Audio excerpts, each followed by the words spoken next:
Et on pouvait légitimement se dire, pour le 50e anniversaire de la Déclaration universelle des droits de l'homme, ça va mieux.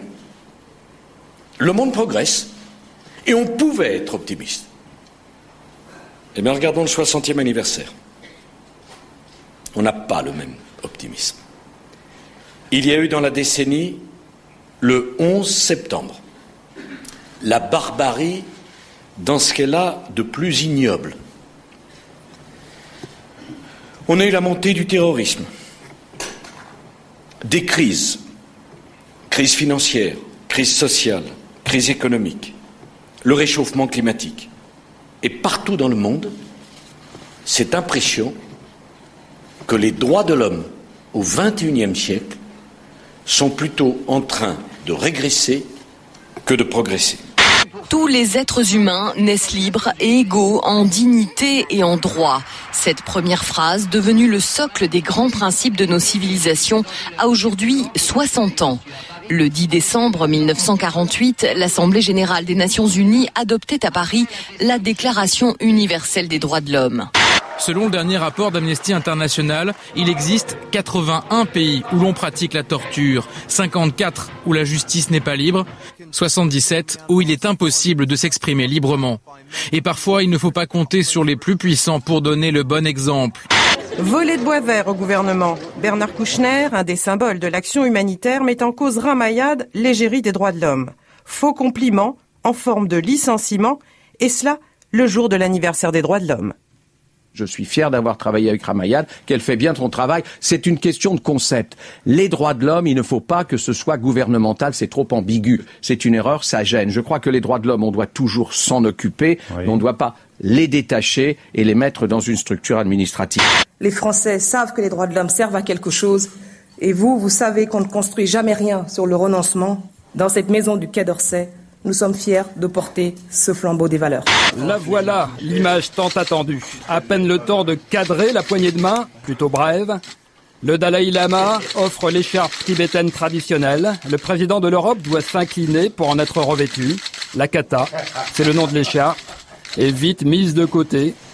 Merci, voilà, pas plus de 50 secondes chrono, la caméra est priée de sortir. Mais l'image fait déjà le tour du monde, l'image que les Chinois ne voulaient pas voir. Eux, depuis ce matin, communiquent des images de boycott des magasins français et de Pékinois qui mettent en garde Nicolas Sarkozy. Je n'ai jamais hésité, puisque chaque fois que j'ai pris la parole sur le sujet, j'ai indiqué que je rencontrerais le Dalai Lama avant la fin de l'année 2008. Je suis libre, en tant que président de la République française, de mon agenda, et en tant que président du Conseil de l'Europe, je porte des valeurs, des convictions. Qu'est-ce qui se passe dans ce jury ? Mais avant, je voudrais quand même vous montrer, ce soir, vous avez la vitrine de la France multiraciale, ce qui n'est pas le cas à l'Assemblée nationale ni au Sénat.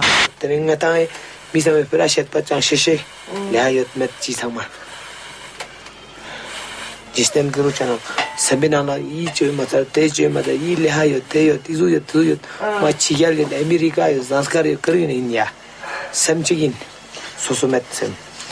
suis désolée de ne pas être là ce soir.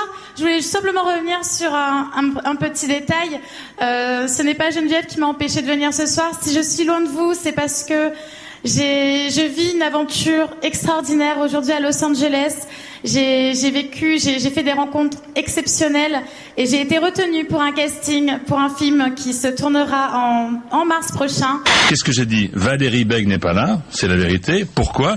Geneviève ne l'a pas souhaité. Elle n'a pas cessé pendant un temps de dire qu'elle ne voulait pas voir, j'ouvre les guillemets, la Bègue. Elle l'a pas vue, voilà. Et si Geneviève de Fontaine insistait comme toute personne correctement en répétition, elle aurait su, parce que je n'ai pas pris cette décision de faire un duplex 3 minutes avant, qu'il y avait un duplex de prévu de Los Angeles. Certains aurait souhaité que je dise Valérie Bègue n'est pas là parce qu'elle a un rendez-vous important à Los Angeles. J'ai dit écoute, arrêtez de me prendre pour un con. Moi, je ne veux pas me faire siffler. Moi, je dis la vérité. C'est tout.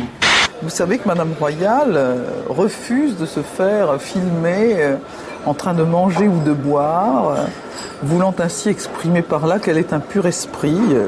Je trouve ça très, très intéressant, cette image qu'elle s'est construite en refusant de manger et de boire. Je trouve ça très très signifiant. Pourquoi avoir honte d'une fonction si naturelle ? En fait, j'ai fait une comparaison entre les expressions faciales de Ségolène Royal et de Mona Lisa. Et j'étais assez surpris de constater que sur de nombreux points, elles sont très similaires. C'est une bonne nouvelle pour elle. Oui, bonne nouvelle. Moi, j'ai qu'un truc à dire.